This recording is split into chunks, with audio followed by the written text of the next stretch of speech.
Bom, primeiro de tudo, obrigado pela presença de vocês dois, duas pessoas que eu tenho certeza que vão agregar muito conteúdo aqui para nós falando de obesidade, para todas aquelas pessoas que estão muito interessadas hoje em dia em uma qualidade de vida melhor, em poder perder peso, em poder, de repente, até mesmo chegar a uma cirurgia bariátrica. Por isso, o nosso tema de hoje, que a gente costuma receber muitos e-mails aqui de pessoas que têm medo da cirurgia bariátrica. Então, a gente queria conversar sobre esses medos e mitos da cirurgia bariátrica. Eu queria começar, doutor Álvaro, que o senhor me contasse, assim como a gente ouve aqui dos pacientes que procuram falando de obesidade, os seus pacientes, qual que é o maior medo que eles relatam para o senhor no momento de fazer uma cirurgia bariátrica? São vários. Primeiro, boa tarde a todos. É um prazer estar participando, conversando com a Renata, algumas dúvidas sobre obesidade e a cirurgia bariátrica. O que a gente mais ouve no consultório é talvez o maior medo de todo paciente, é morrer da cirurgia. É realizar uma cirurgia de grande porte e ter alguma complicação e que leve ao óbito. Então, é muito frequente o paciente chegar, doutor, eu estou querendo muito, mas eu tenho muito medo de morrer, certo? E aí a gente tem que analisar realmente todo o contexto, a avaliação do caso clínico do paciente, tudo, e às vezes mostrar a ele que a própria obesidade e as próprias doenças com que ele está convivendo, a diabetes, a hipertensão, a apneia, também coloca ele. Então, o procedimento cirúrgico, é verdade, todo procedimento cirúrgico tem algum risco, tá certo? Mas a doença de base e a obesidade também causa risco e, às vezes, na maioria das vezes, um risco até mais que o próprio risco da cirurgia. E é esse, Uhum. e é esse sentimento que, às vezes, o paciente não tem. Ele acha que ele está bem e que não tem problema nenhum além da obesidade. E isso nem sempre é verdade. A cirurgia bariátrica nos últimos anos avançou muito e hoje a gente trabalha com um nível de segurança muito grande. As taxas de complicações e de mortalidade despencaram de tal forma que você não tem dúvida de afirmar isso.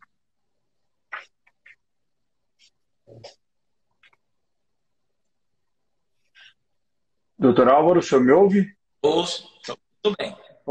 Aqui a gente teve um cortezinho na sua voz, tudo bem. Eu queria aproveitar então, Renata, para sua primeira participação aqui nessa nossa conversa, que você contasse para a gente se você teve medo em algum momento, se você hesitou, quais eram suas preocupações, como é que foi a sua decisão por uma cirurgia bariátrica? Eu tive, na verdade, bom, boa tarde, né, gente? Boa tarde, doutor Álvaro. Boa tarde a essas pessoas que estão aqui hoje, tirando esse tempo dessa tarde, né? Aqui no Rio de Janeiro, uma tarde de calor para poder estar aqui com a gente. Tá tendo só um ruído na ligação, que eu acho que é de alguma coisa daí, Fukuma. De mexer em alguma coisa que eu acho que às vezes corta o som de quem está falando. Você está movimentando algum computador, algum fio, Não, alguma não. coisa? Na verdade, eu ouço esse ruído também, mas eu estou no celular e com fone de ouvido, então não tem Entendi. nada movimentando aqui. Tá.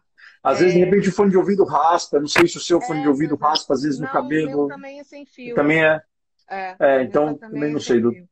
Mas, enfim, Mas se o problema aumentar, a gente tenta corrigir. sem problema. O que que acontece, né? Eu tive muito preconceito inicialmente. E eu acho que em relação à cirurgia bariátrica, né? Primeiro, eu tinha uma ilusão de que naquela época, quando eu comecei a engordar, realmente ir além de um peso que eu sempre tive, que eu já tinha chegado, eu tinha a ilusão de que eu conseguiria sozinha. E eu falo ilusão porque eu tentei sozinha algumas vezes e eu não conseguia. Então, assim, eu sempre falo para as pessoas assim, a cirurgia bariátrica foi a minha última opção. Eu acho que ela precisa ser a última opção. Eu acho que a gente tem que procurar outras formas além de mutilar o nosso corpo para poder fazer isso, para poder ter uma saúde melhor, ter... Porque eu vejo muita gente hoje, com a popularização da cirurgia bariátrica, achando que é um caminho mais fácil. E aí isso também Uhum. leva a um preconceito muito grande de algumas pessoas de dizer assim, de dizerem, eu não vou pelo caminho mais fácil, né?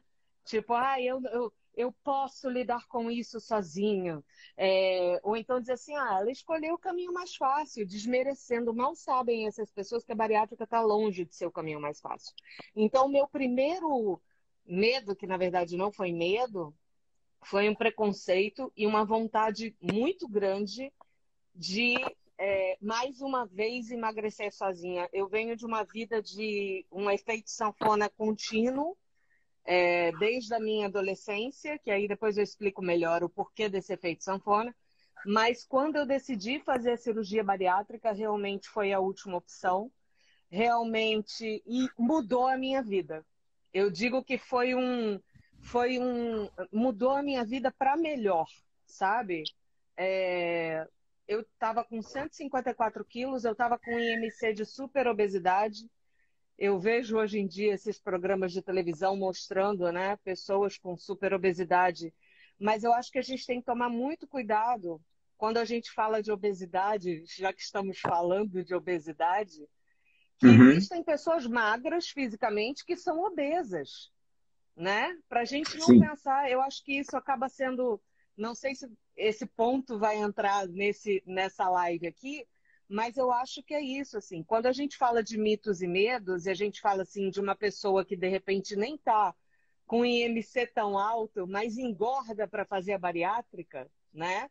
Entra Uhum. nesse mito de que eu preciso estar super obeso para fazer a bariátrica, às vezes essa pessoa ela tem alguma doença, tem alguma questão que vai melhorar muito com a bariátrica. Hoje em dia já tem estudos sobre isso, não sou médica, o doutor Álvaro está aí para falar sobre isso, estudos de casos de pessoas com diabetes, né? Uhum.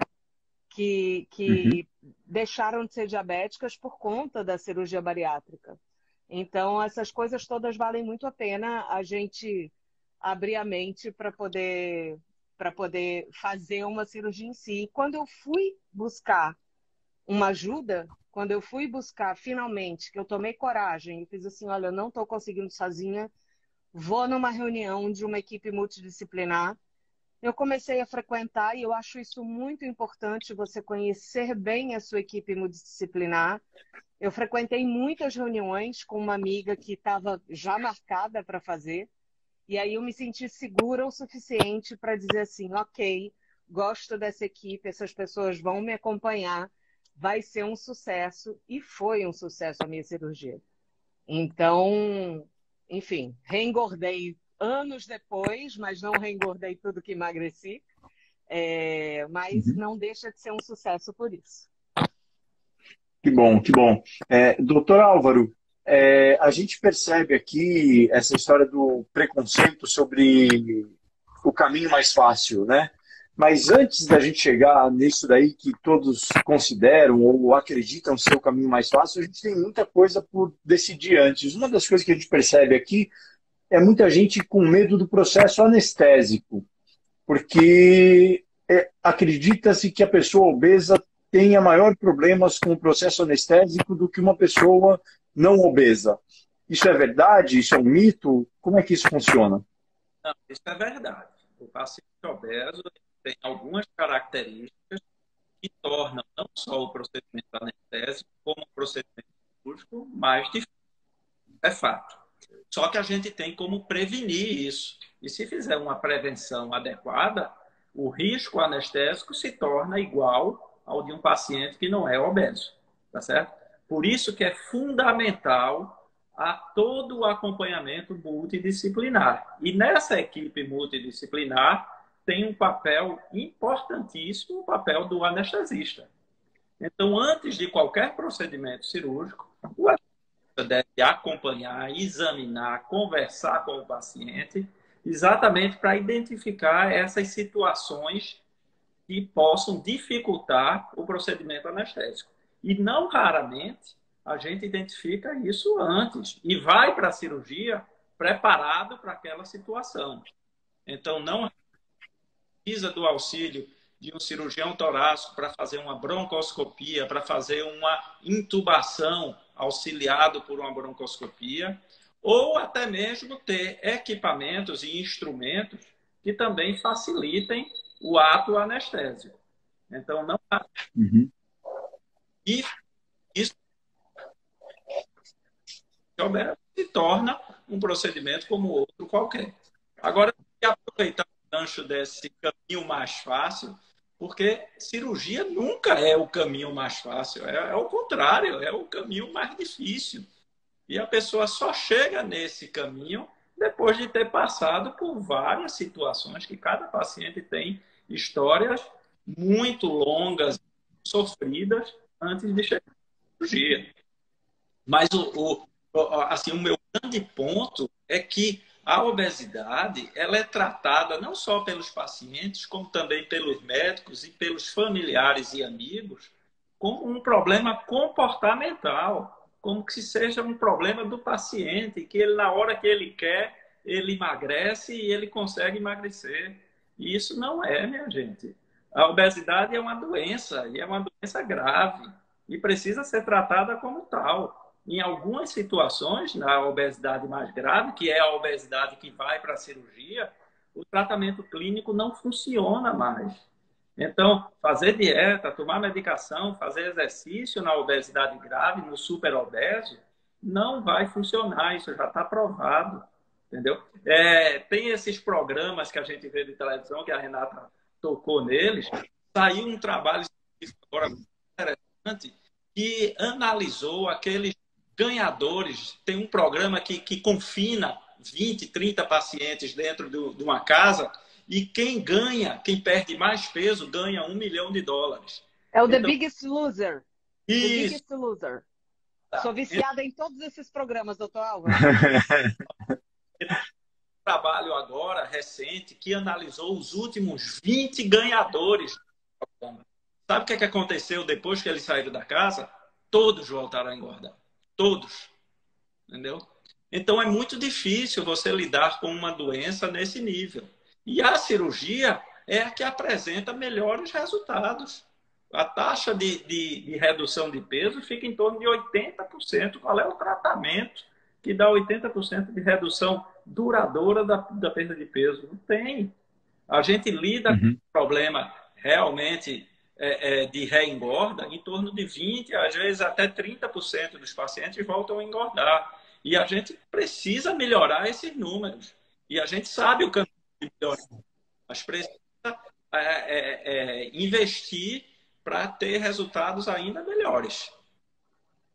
Tá certo, doutor. Eu queria pedir só para o senhor que a gente tem tido algumas comunicações aqui da sua voz está um pouco baixa.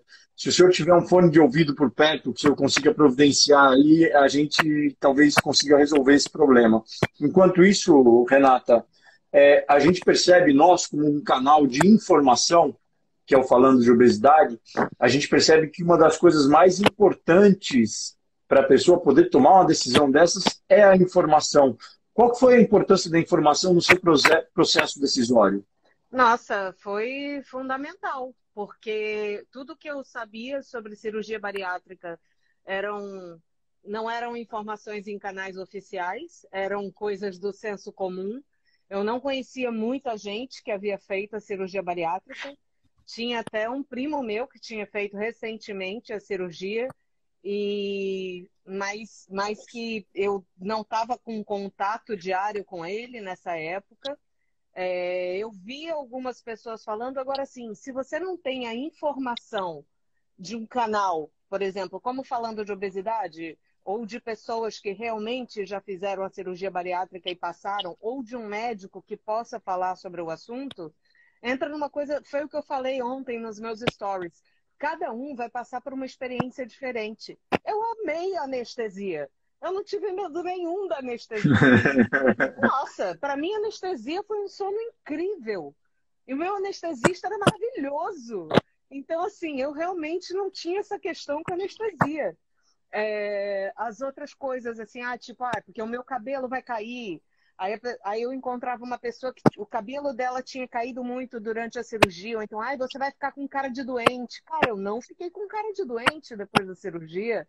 Ah, mas o Faustão ficou. Mas eu não fiquei. A cirurgia dele foi uma coisa, a minha é outra, né? Então, se você pega por um lugar assim, quando você vai estudar realmente, né? E você, por exemplo, qual foi a minha fonte de informação?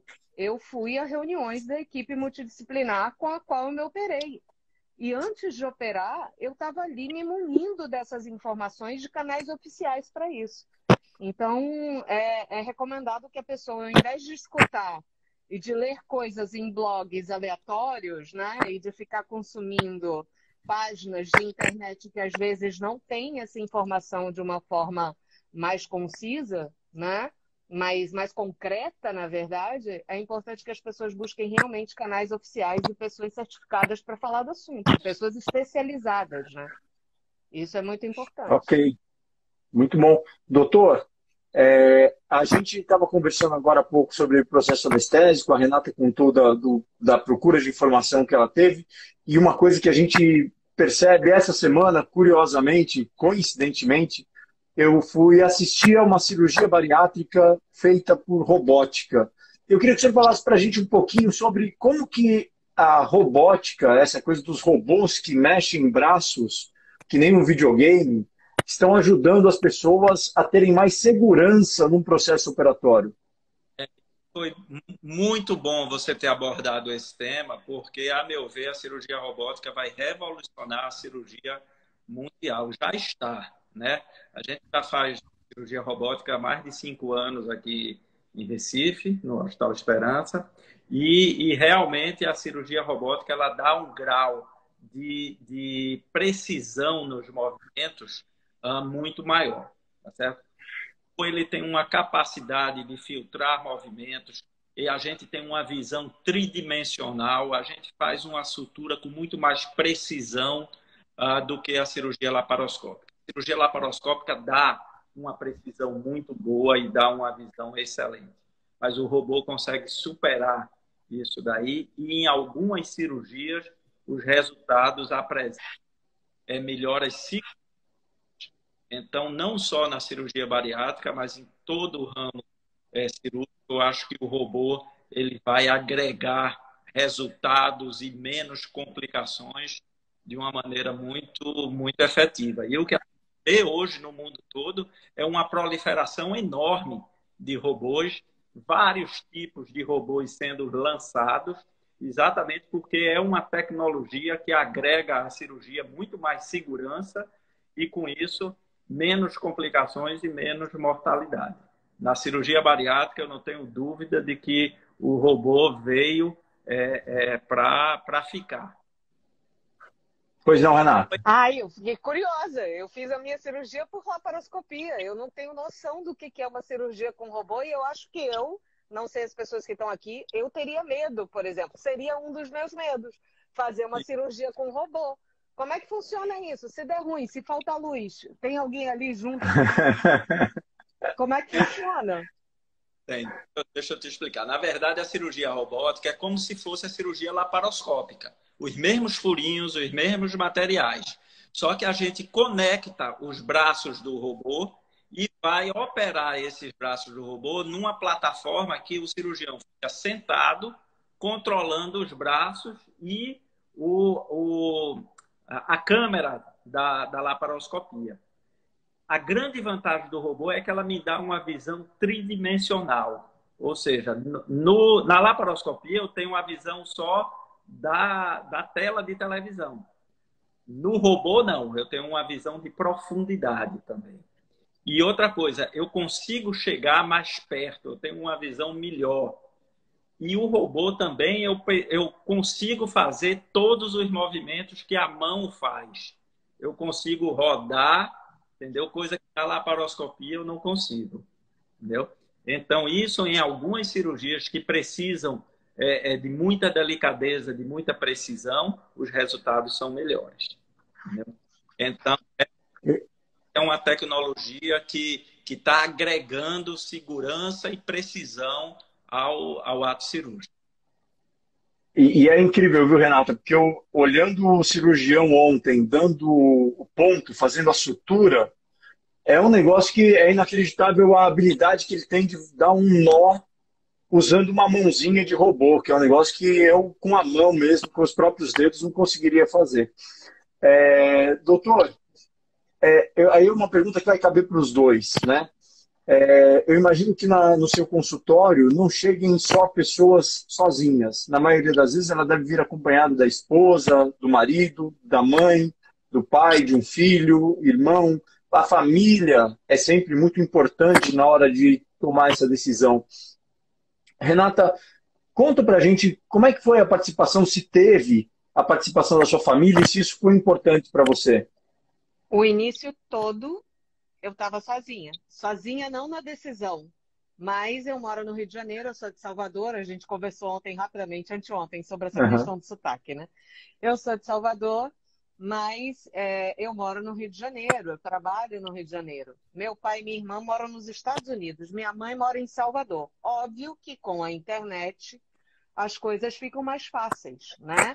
Então, assim, uma galera na Bahia, outra galera nos Estados Unidos, eu sozinha aqui no Rio, para as consultas em si eu ia sozinha. Mas operar, eu morava sozinha na época, para operar foi fundamental ter minha mãe e minha irmã comigo, na minha casa, por exemplo. Então, eu cheguei da cirurgia em casa, minha mãe ainda não tinha feito, eu fiz o bypass gástrico, né? Então, a coisa dos 15 primeiros dias ali, principalmente da primeira semana, de só líquido ralinho, coado numa coisa de pano, para não passar nenhuma fístula. Então, minha mãe, ela não tinha feito ainda essa sopa. Eu cheguei, quando ela viu, minha irmã olhou para mim, eu tô com frio. Minha irmã viu, eu tava com o lábio roxo. E aí minha irmã fez, Renata tá roxa. E minha mãe, meu Deus do céu, eu preciso fazer essa sopa logo para ela tomar. E aí minha mãe foi fazer a sopa para eu tomar e eu fiquei esperando um pouco. Sozinha, eu não conseguiria cuidar de tudo. É muito importante você ter apoio, que seja de um amigo, que seja, se você não tiver a família próxima, que seja de alguém que esteja ali, principalmente nos 15 primeiros dias. Porque no meu caso, e aí entra aquela questão de que para cada um é diferente, né? Eu tenho uma amiga que Uhum. ela saiu da cirurgia, ela saiu do hospital no final da tarde, eu estava num bar com outros amigos, ela passou no bar. E aí, gente, não sei o que, tô ótima. Nossa, parece que tá tudo bem. Parece que eu nem fiz, parece que me enganaram. Eu saí destruída parecia que tinham passado um caminhão em cima de mim. Eu saí com. Como é que é o nome do negócio que a gente bota aqui do lado para poder ficar drenando o líquido? Um Dreno. dreno, pra ficar drenando o dreno. Mas eu saí com dreno, fiquei com esse dreno durante quase 15 dias, 10 dias, sei lá quanto tempo eu fiquei com dreno. Então, assim, foi muito importante. Como eu ainda estava muito grande, muito espacialmente falando, era difícil me virar para tomar banho sozinha. Eu tive que ter essa ajuda também da minha mãe e da minha irmã. E aí é isso, é muito importante. Além do apoio psicológico que eu tive à distância, o apoio físico mesmo, nos primeiros dias de pós-cirúrgico. E no consultório, doutor, como é que é essa relação da família com o médico, com o paciente, a compreensão da doença? Eu diria que tem dois grandes grupos de pacientes, sabe? O primeiro grupo é aquele paciente que chega sozinho, porque a família é contra, os amigos é contra, todo mundo é contra, mas ele está com aquele desejo, ele sabe o tempo que ele está sofrendo, que já estava pensando nisso, e aí começa a ir sozinho para analisar, para fazer os exames, antes de comunicar à família e aos amigos que vai fazer o procedimento.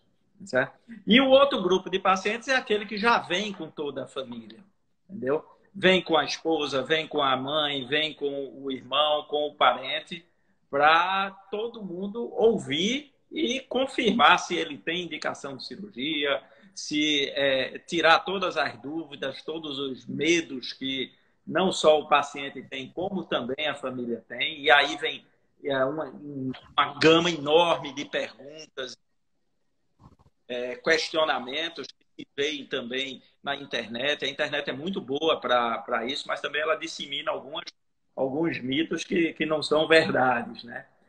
Uhum. Tem sempre esses dois grupos de pacientes, o que vem só e o que vem acompanhado. O que eu sempre digo aos pacientes, e tento enfatizar isso, que a cirurgia bariátrica ela é o primeiro passo de uma transformação muito grande, mas que se não vier acompanhado de uma mudança de hábitos, de uma mudança de alimentação, ela não se sustenta por muito tempo e o paciente volta a engordar. Então, ela tem que ser acompanhada dessa mudança, e essa mudança, com certeza, familiares e amigos vão fazer parte. Então, você tem uma família, uma esposa com 3 filhos, uma mãe, um pai, na hora que ele mudar a alimentação, passar uma alimentação mais saudável.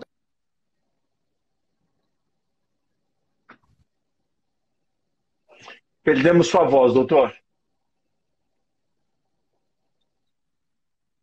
Aí, agora sim. Voltou. Então, na hora que ele muda a alimentação, toda a família muda a alimentação junto. Na hora que ele vai ter um horário para fazer academia, para fazer exercício, vai levar também o resto da família. Então, essa participação familiar é muito importante, principalmente na manutenção da perda de peso nos dias. Uhum. Muito bem. Uma outra queixa que a gente costuma ouvir muito aqui de medos da cirurgia bariátrica é a dor da recuperação, que nem a própria Renata narrou, que ela ficou acabada. E as pessoas reagem de maneiras diferentes, né? Tem gente que realmente sai de uma cirurgia bariátrica quase que indo para o bar. E outra que precisa de um pouco de resguardo, de um tempo diferente.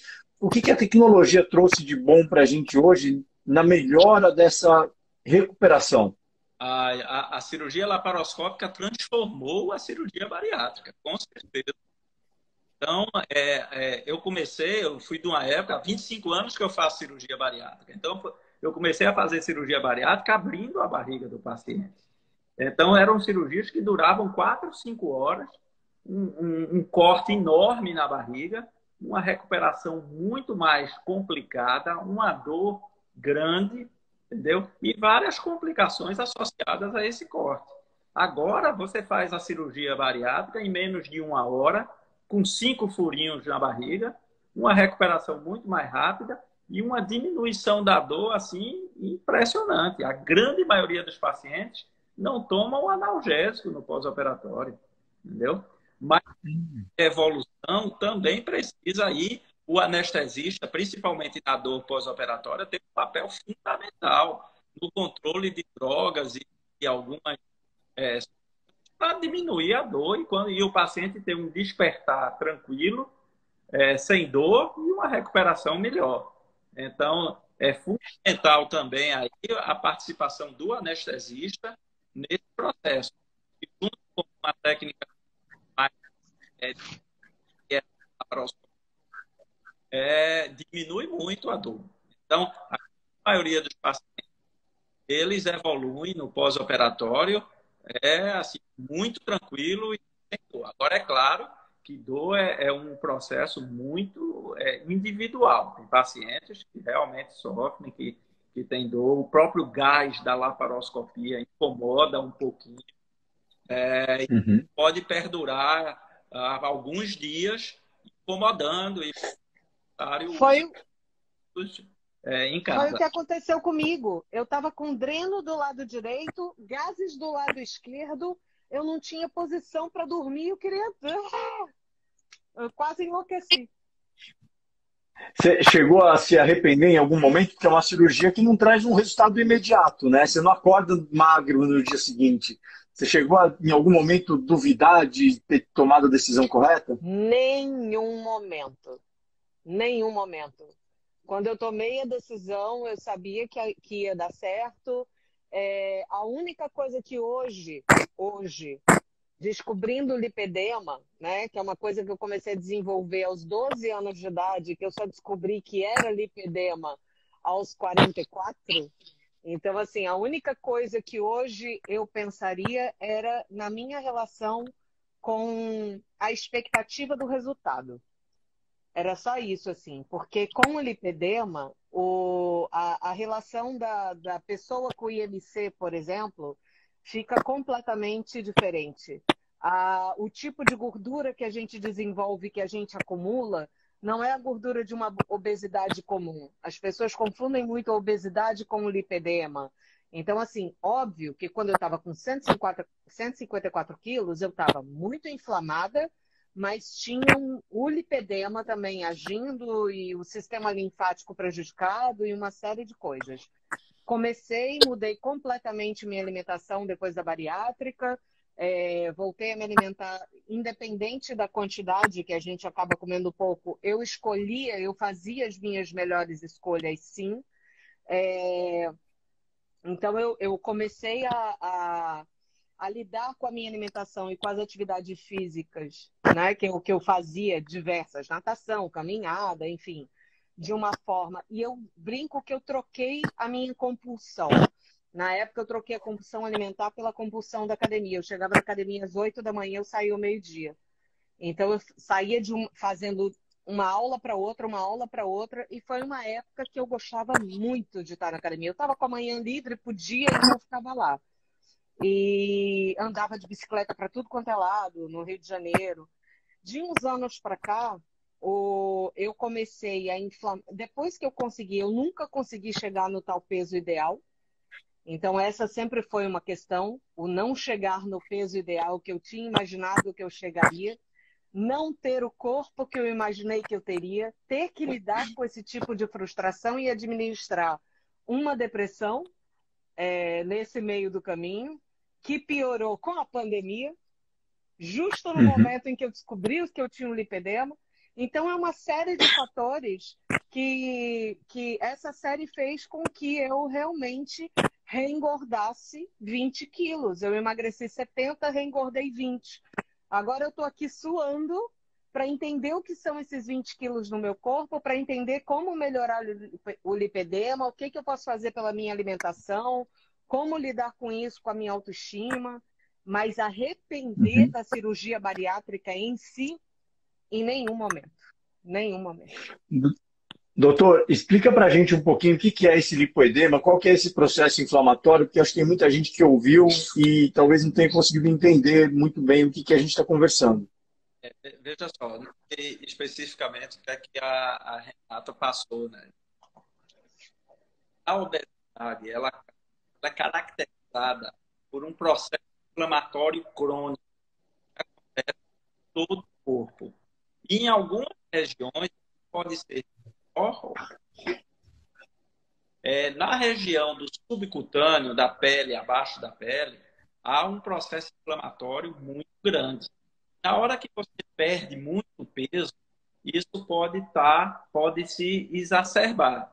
Em algumas situações também, o acúmulo de pele faz com que haja reações inflamatórias nas dobras das peles e causando também alguns incômodos que podem ser melhorados com a cirurgia plástica, com a retirada do excesso dessa pele localizada em algumas situações, principalmente no abdômen, na região inferior do abdômen, na coxa, nos braços, entendeu? E em alguns órgãos específicos também pode causar. Então, a perda de peso excessiva pode realmente causar alguns conflitos associados, entendeu? E aí, Renato? Então, eu quero falar do lipedema em si, porque é um assunto que, apesar de eu não fazer medicina, eu tenho estudado muito.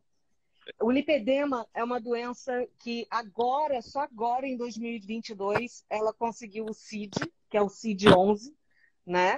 É uma doença que existe há muito tempo, mas as pessoas não sabiam nominar, não existia isso. Não tem a ver exatamente com a inflamação da pele que sobra, até porque quando eu comecei a desenvolver o lipedema, eu tinha 12 anos de idade, genético. 90% das mulheres, principalmente em mulheres, acontece e ainda estão descobrindo os fatores que levam isso a acontecer, desse acúmulo. Tem gente que acumula mais na parte superior, tem gente tipo braço, tem gente que acumula mais. O mais comum é na parte do quadril e nas pernas. Quando você percebe, o lipedema já foi chamado também de doença da gordura dolorosa. Quando você olha fisicamente alguém e ela tem uma perna que parece um tronco de árvore inteiro, muitas vezes aquilo vem do lipedema. Então, assim, dando uma visão muito ampla do que é isso, é exatamente isso. É uma doença inflamatória que tem tratamento, mas não tem cura. O tratamento pode ser tanto conservador, a partir da alimentação, atividade física e tudo mais, é um tratamento paliativo, como cirúrgico. Existem cirurgias hoje, que são cirurgias de lipoaspiração, mas são lipoaspirações específicas, é uma técnica específica para o lipedema.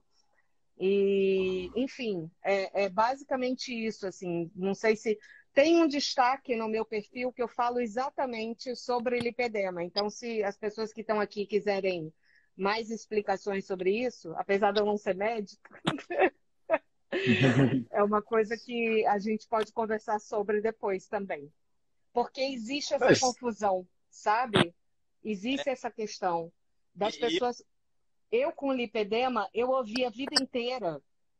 Ai, Renata, basta você fazer uma dieta e emagrecer. Não é só fazer uma dieta para eu emagrecer. Não é só fazer exercício. Dieta e exercício não curam o lipedema. E o lipedema não está necessariamente associado à obesidade. É essa a questão. E eu fiz uma confusão. Eu entendi lipedema. Não, eu tava lipedema. Linfedema, que também é uma condição associada à obesidade. E aos vasos. Doutor, seu som tá cortando bastante. Eu não sei se o senhor tem como alterar alguma coisa aí. A Gabi, do Lipedema Informa, tá falando aqui que eu falei certinho, tá vendo? Ela tá aqui assistindo. Tô aprovada. Melhorou? Estamos te ouvindo, agora estamos te ouvindo bem. Pronto. Então, o que eu estava falando é que eu tinha confundido com linfedema e não lipedema. Entendeu? Tá. Ok. Uma coisa que a gente reparou assistindo acompanhando um paciente de cirurgia bariátrica agora durante essa semana é que o processo cirúrgico ele começa muito antes da cirurgia. Um calórico, de uma alimentação mais leve, de uma série de outras coisas, né? O senhor pode contar, doutor, como é que é esse processo de pré-operatório? Na verdade, busca é que a gente faça a cirurgia da maneira mais segura e dentre essa segurança, a gente nos exames pré-operatórios tenta identificar as alterações que o paciente apresenta e aí corrigir o máximo possível antes da cirurgia. Então, por exemplo, um paciente diabético que está com a glicose muito descompensada, a gente tentar controlar. A pressão do paciente está muito alta, tentar baixar antes da cirurgia. Corrigir os problemas pulmonares, talvez fazer uma fisioterapia antes da cirurgia. E tudo isso está relacionado também com o peso do paciente. Então, a gente enfatiza muito que o paciente, até o dia da cirurgia, procure perder o máximo de peso possível. Já está provado que uma perda de peso de 5 a 10% do peso total traz resultados muito melhores, tanto para a recuperação do paciente, como também no número de complicações. Por isso que muitas equipes fazem, antes da cirurgia, uma dieta líquida pré-operatória, que pode variar de 5 a 7 dias antes da cirurgia.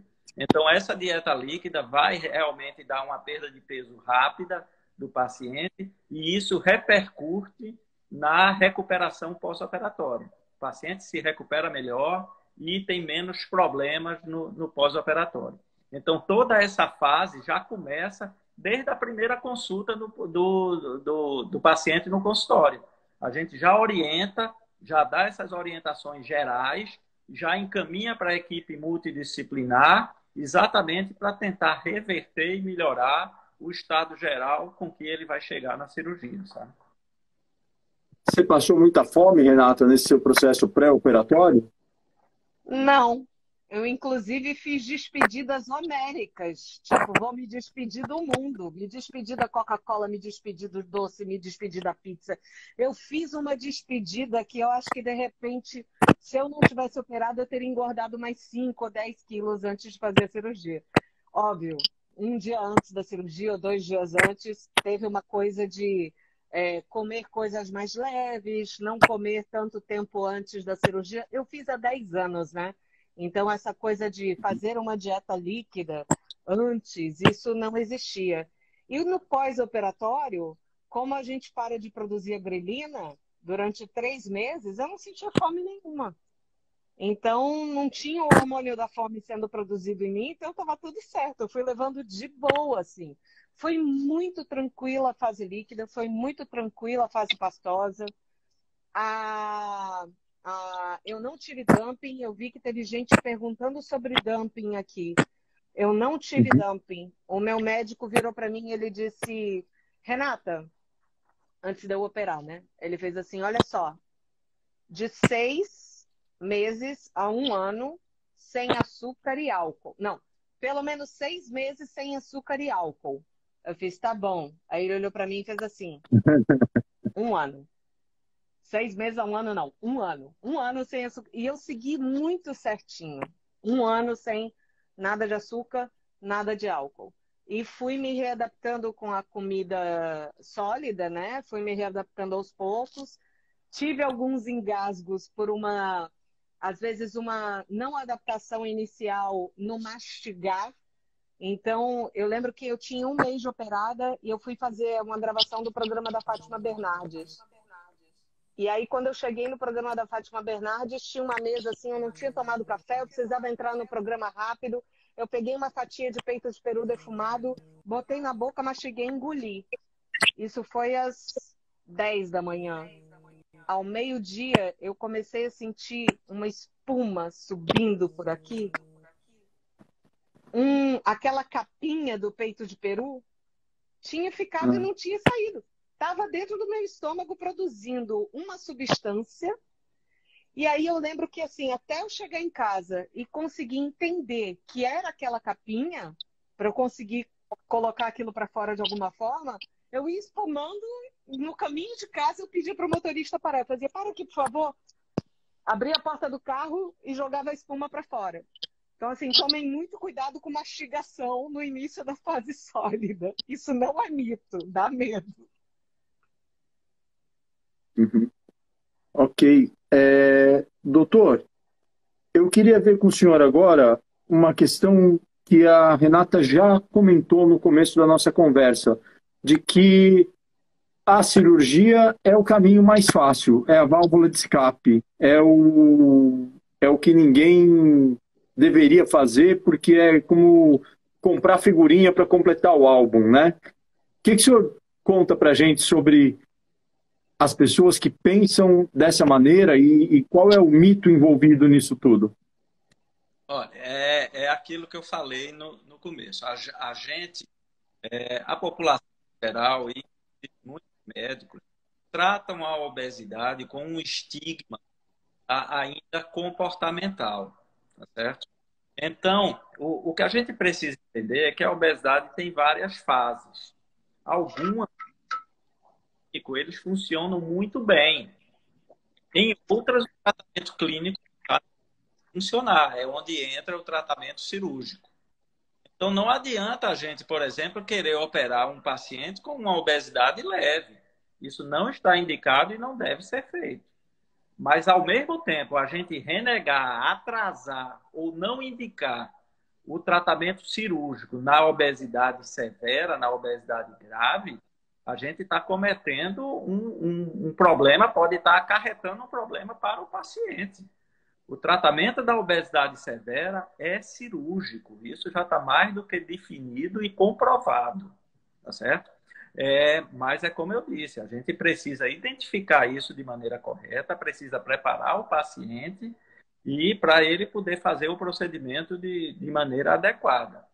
A obesidade hoje ela está aumentando em todo o mundo com números assim assustadores. No último Vigitel, 20% da população brasileira já é de obesos.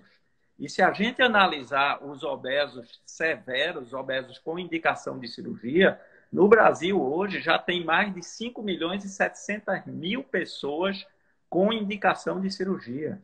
E a gente hoje só faz 62.000 cirurgias, isso antes da pandemia, porque com a pandemia o número despencou 85%.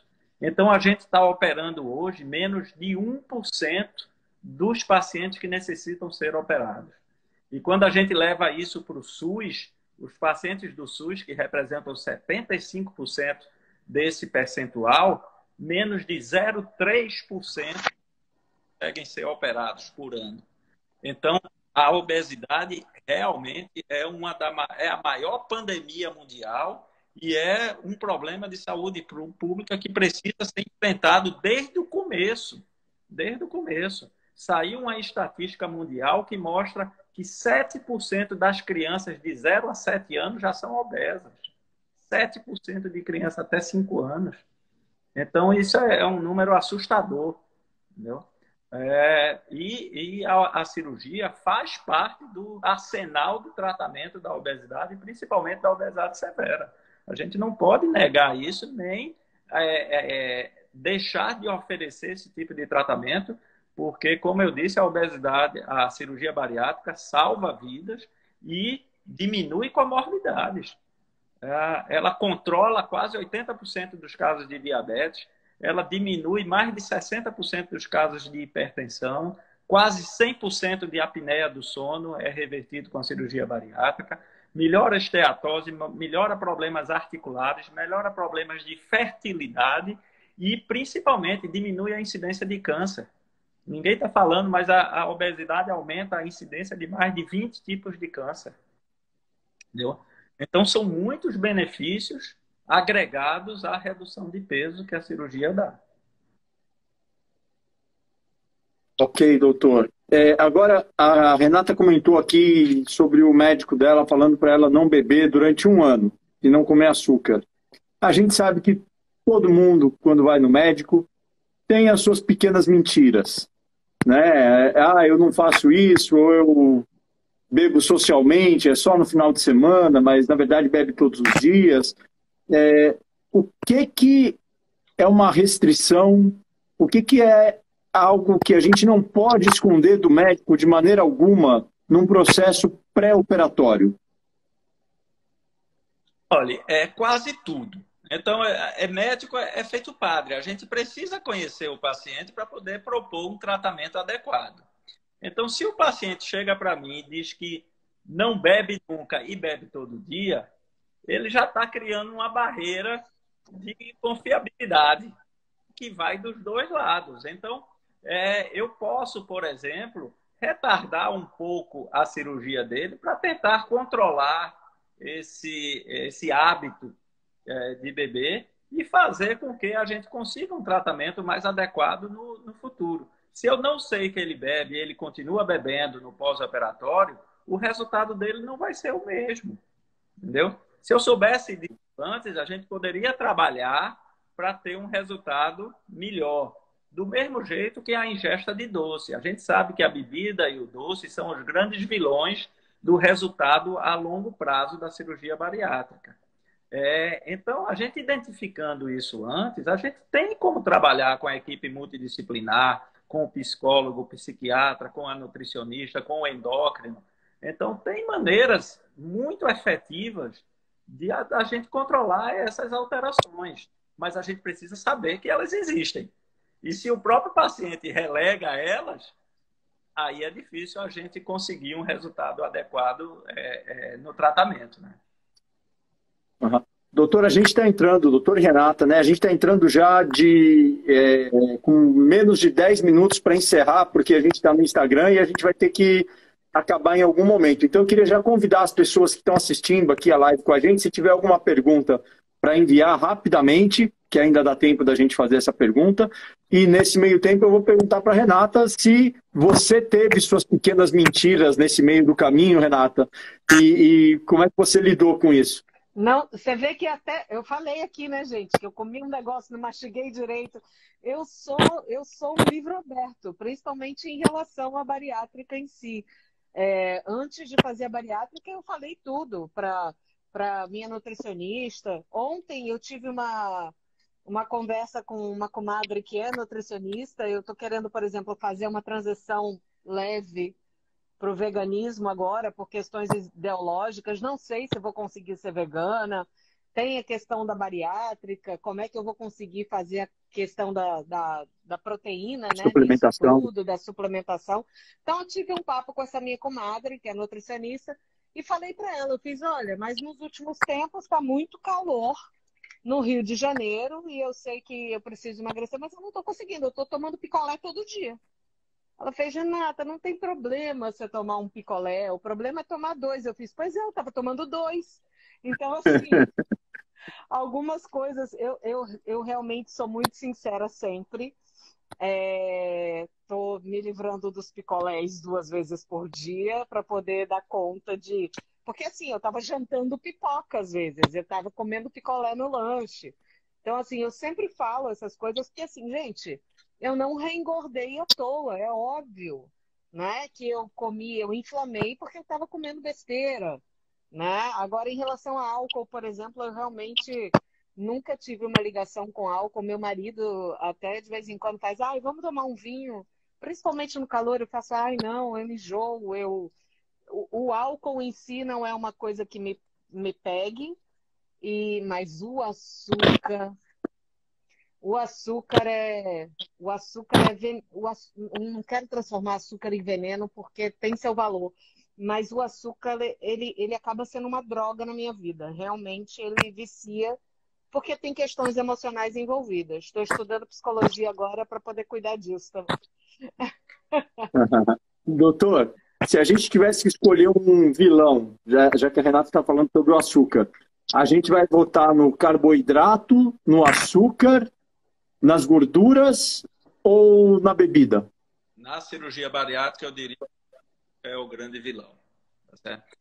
O que acontece é que o açúcar, o paciente consegue comer grande quantidade sem se sentir saciado. Entendeu? Ele passa fácil pela cirurgia. E é um tipo de alimento que ele é totalmente absorvido e é hipercalórico. Então, ele faz a pessoa voltar a ganhar peso. Entendeu? O que a gente busca é que o paciente tenha uma dieta mais rica em proteína, que são alimentos de difícil digestão. O organismo gasta muita energia para fazer essa digestão e, no final das contas, ele não consegue comer grande quantidade. Então, ele come alimentos saudáveis, que gastou muita energia para ser digerido e, ao mesmo tempo, ele não consegue grande quantidade. E isso faz com que ele perca peso. Se, por outro lado, ele consegue comer coisas que desce fácil e são hipercalóricos, feitos os açúcares, aí ele volta a engordar.